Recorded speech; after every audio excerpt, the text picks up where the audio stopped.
Dear brothers and sisters, this is a really interesting time for me because this is something I've been wanting to do. It's part of the reason I'm here, is to hopefully gain deeper understanding in God's kingdom and word so that I might share a few of life's experiences along the way and maybe encourage you. But first, I want to share a love story. Move that just a little bit. That's good for you guys. So there was this girl, and she was born in Hawaii, and she grew up on the east coast of America. There was this boy, he was born in England and grew up in Australia, and then moved to America. And many years later, they met at a singles group in church.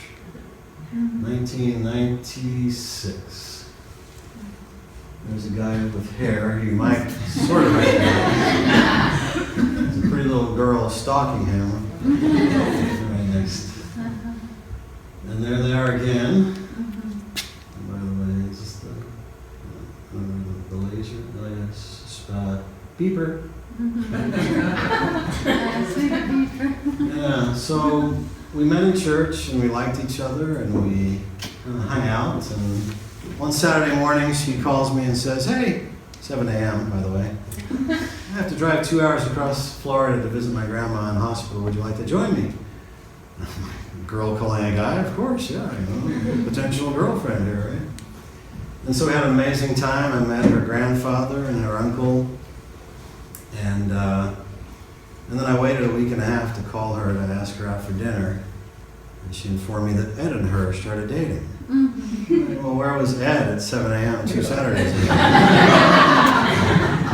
And so Ed and her started dating, and then Ed became my roommate. And then when they broke up, he shared with me all the things that were wrong with her and how great and deep his newly found Christianity was. And unfortunately, then the church gossip train got a hold of that and ran with it, and I listened.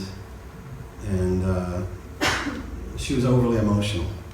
And come to find out that years later, it was about the time her coworker was stealing her commission. So yeah, she was a bit emotional. But lesson number one in life's journeys, avoid gossip, because it only destroys, and God abhors it. And he says so in his word. It is a bit chilly, isn't it? And then, years later, she friended me on Facebook, and I get this message. Question for you. I'm not sure if you're in a relationship. I'm not sure why, but I keep thinking I'd like to introduce you to someone I work with. Would you be interested in meeting her through Facebook? Well, at that time, I wasn't only a customer of the Dameless and Desperate Society, I was also the president. So I said, sure, why not? I was living in my frozen little mountain house in California at the time, and then she wasn't really interested, this friend. And so I get this, like I said, "You're very charming," and she says, "No, maybe I should say yes." And that was kind of the beginning of our courtship, and 2 weeks later it was full on, as we might say. And then not long after that, she came to California on a business trip, and she stayed with a friend. We had a beautiful weekend together, getting to know each other, and it was a spark. And then about a month later, she joined again on a family trip with friends of mine to Yosemite. And we apparently really liked each other, a whole bunch. And I'm sharing this because you guys have heard me rattle on about this a lot, and I appreciate your patience. But it's nice to put a face with the name and the story behind it. So yeah, and I kind of like looking at her. I even liked looking at her before we got back together. I was kind of stalking her on Facebook, looking at her pictures, and she was pretty. And then mid-September of 2010, we flew to St. Augustine, Florida, an hour away from Orlando. I had come to Florida for 5 weeks, staying with friends. Everything was on the up and up, above board. And we flew to St. Augustine and had a very special day. And then this happened. It's a nice shirt.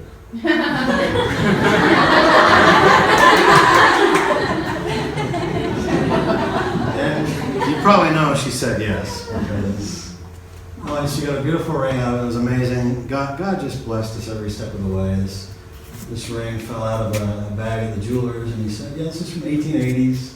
It was quite spectacular.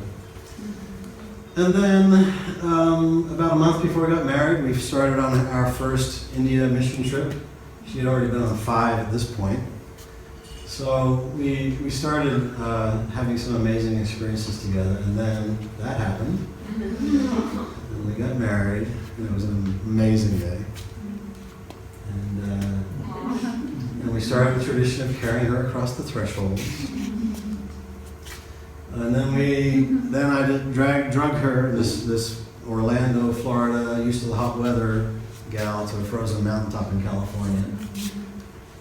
And we had a nice time there, but it was very cold. She said once it hit 0, it was gone all relative, or once it hit 32 degrees. And then we did some more medical mission trips to India and Nepal and Tanzania. And on the way we stopped in England. Oh, we honeymooned in Australia, by the way. And interestingly, my mother that year had been diagnosed with bowel cancer, colon cancer. And a week after we got to Australia, she was gone. So, but she was a believer in the Lord, and it's just temporary. And then the whole frozen mountaintop in California didn't work out so well, so we headed back to Florida. And I got a big boy job at a church doing broadcasting to video campuses. We didn't use these. These are archaic. We did use a lot of the remotes. And we bought a house, our first house together. And then we had this trip of a lifetime to Megiddo, which will be in a few. And then there's the Western Wall. There's Masada. And that is the Dome of Souls on the Temple Mount. There's the Dome of the Rock, the Al-Aqsa Mosque behind it. This made a lasting impression on us. And then there was this guy that showed up, and she started blocking the view. And it was day +1. And yeah, it was a very amazing time. She was 47 when she gave birth to him. We kind of left it up to God. Should we have kids or not? And he said, you shall. And she said to me, what are we going to do with the baby? How are we going to raise him, I guess? Yeah. So, yeah, things were great, and we were just enjoying each other before the baby, after. We just kind of were our own social interaction unit. Just had a great time together. Looks familiar, huh? And interestingly, this is Christine painted this. She was artistic, and she could have gone to art college, except her father said that nobody makes money being an artist. But interestingly, our first Vespers here was pretty much all around Psalm 139, and that was a big part of our wedding ceremony. And here it is: your eyes saw my unformed body. All the days ordained for me were written in your book before one of them came into being. And it was interesting how things played out.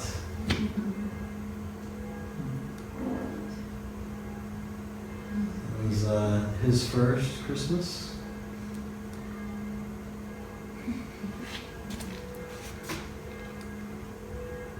And then around about April of 2015, she started having wrist pain, and we put it down to holding the baby all the time. And then she started having lower back pain, and we weren't sure. We started checking with specialists, And this was April 20th, and she had a hard time getting down onto the ground there. We got some nice family shots. And, sorry why this is all disappearing, but she never, ever believed in any kind of screening for breast cancer. When we first got married, I became aware that there were cysts in her breast, and I asked her to go get a mammogram. I'm not going to get a mammogram. You're going to tell me I got breast cancer, cut my breasts off. So that was her wall between her and doctors. And she believed in healthy eating and healthy living. But, you know, there are the things in this life that affect us. This world is groaning, and all creation groans, the Bible says. And we're affected by other people's bad choices, or their sin, putting things in our food that maybe shouldn't be there to preserve the food that kills us. But let's say life is what happens when you are making plans. So this was about 4 days after her 48th birthday, and the pain was so severe that we had to get her to the hospital. And then 5 days later, the diagnosis came back with breast cancer that spread everywhere. So the prognosis was not good, but we did 3 rounds of chemo, and then we started driving. When I finished work on a Sunday, we'd get in the car, a borrowed minivan, drive 8 or 9 hours to Georgia to a natural clinic where she would get mineral infusions. This is in the clinic. And that and the natural supplements along with the chemo, the natural supplements helped nullify the chemo effects. She was feeling really good, and about a month after the chemo, she was pain-free. But she stopped doing the chemo. She chose not to, and I supported her. So I'm sharing all this because I hope none of you ever go through this, but cancer is so rampant right now that you will probably know somebody in your life that deals with this, and maybe some of the information I can share, and if you want to talk privately, I could go on for hours, unfortunately, with all the study that we did trying to get her through this. But yeah, so we tried and we tried, and then this is November 10th, and 10 days later, 13 days later, she was gone. So, and she fought it hard. She wanted to stay with us.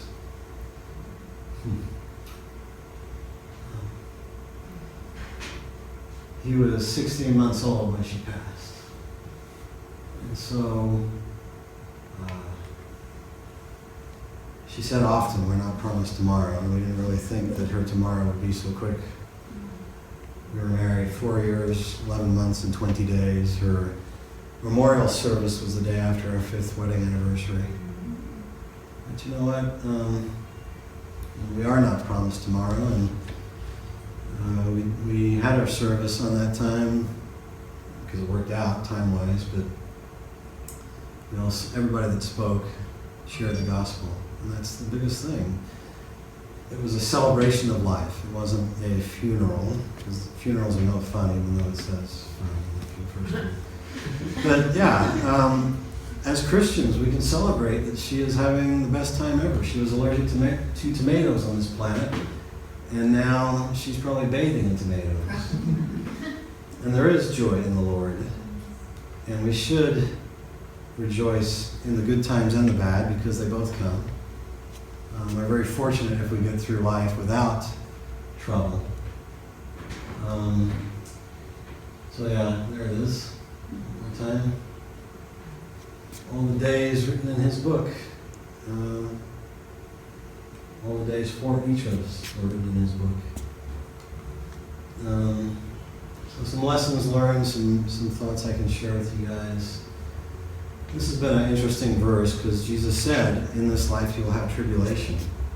But take heart and overcome this world. You know, he was a man acquainted of sorrows. He had no place to lay his head. And he said this. So, again, if we get through life relatively unscathed, then that's great. But I think the biggest thing is we need to be sharing our faith boldly with this hurting and lost world, because it is very hurting, very lost. Every day, people are dying without Jesus. A couple of notes on grieving. You should let it through. My first loss in my life was my father about 15 years ago. I was in my 40s, but even so, those waves of grief would just wash over me, and you've got to let it through. You've got to cry it out. And as we say in Australia, everything will be better after I sit down and I cry. And it's very true. It's very healing. And when you lose someone, be it a parent, or what happened? Sorry, that's something. When you lose somebody, you're losing part of you. And the best way I heard it described was, as we journey through life, we weave a tapestry of our lives together with our loved ones. And especially with a spouse, you take that one step further. The biblical definition is the two shall become one flesh. And when that spouse is taken away from you, you're left with these tatters of your life's tapestry blowing in the wind. So that's a really good analogy of what death can be like. So it's important to let that grief through, because there were days I ached from head to toe thinking about her. It takes time. If someone tells you to be strong, kick him in the shins and say, hey, be strong. Because you are at a very vulnerable time. You've been devastated emotionally, and it's going to take time. With a spouse, you're kind of like, what just happened? November 23rd will be 2 years, and I still look at pictures of her, I'm like, I can't believe this happened. So take as long as you need. I had a friend text me, now that your period of mourning has come to an end, it's time to think about what's going on next. I'm like, period of mourning? Where are you getting that from? And thanks for texting that. You can't just flip it off like a light switch. It just doesn't happen. You take as long as you need to. Some people, it's faster than others. What to say? Now, this is probably the biggest reason I'm even going down this road, is wanting to help. We don't get trained at church what to say when things like this happen. People that were around us all the time were gone the minute she was gone. And I'd see them a couple months later, hey, where have you guys been? Well, we just didn't know what to say. Okay, it would have been, you didn't have to come and say anything, Sometimes a hug means more in sitting with somebody than saying anything. Usually people say the wrong things.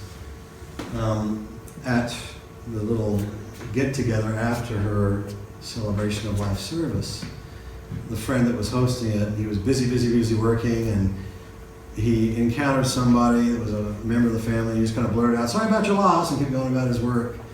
And it was a cliche, and we use it because we don't know what to say, right? And to be honest, I'm so sorry. Can be probably the most powerful, a hug.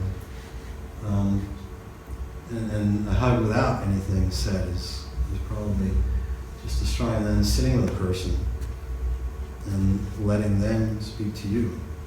And maybe when you get a feeling of how they are doing, then you can maybe start talking to them. And sometimes it's good to talk about the person that's left, because you don't want to forget that person right away. When we went to the memorial service as a group, for everyone else that came, that was it. When they left, they were done with it, and it kept going for me. And still kind of does, to some degree. Acts of service, bringing a meal, cutting the grass, doing laundry. Especially, again, when someone loses a spouse, it can be so devastating that they can't even think straight. They forget to eat. So these lives are a vapor, and it's important to pile up those riches in heaven. It's important to share your faith and to be bold.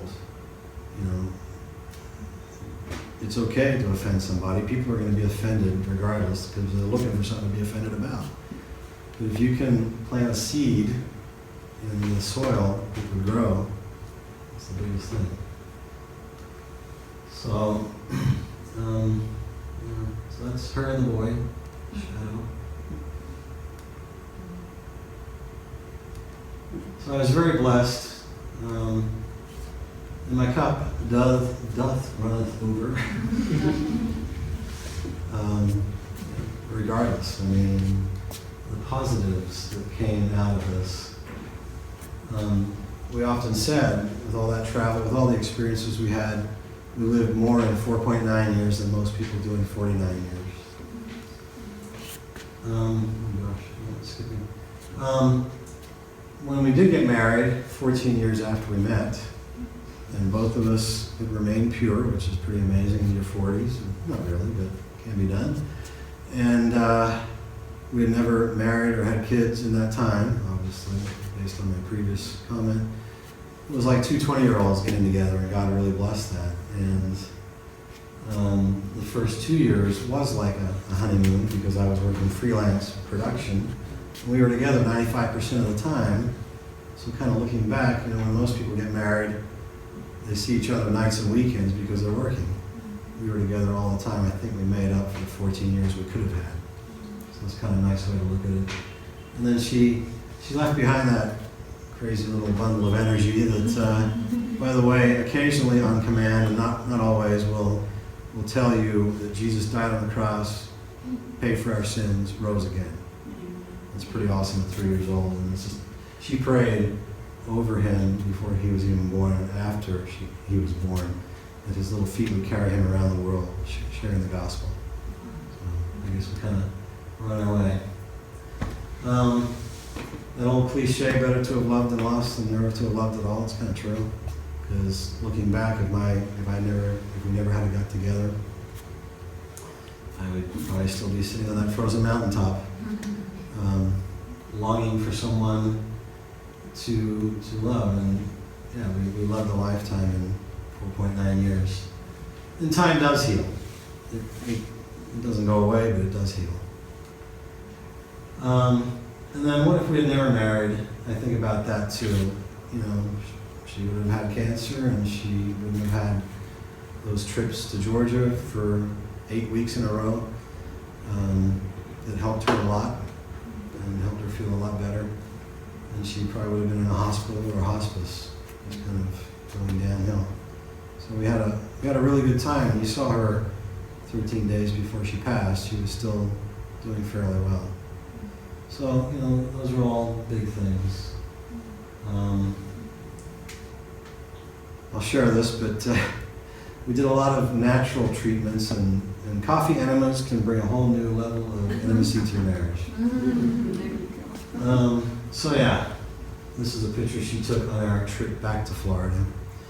You are God's child, make him proud. Go into all the nations and make disciples of all men. So guys, I could rattle on about this for a long time, but thank you for letting me share. If you ever want to talk one-on-one about this, I'd love to hear stories and share, or if I can help.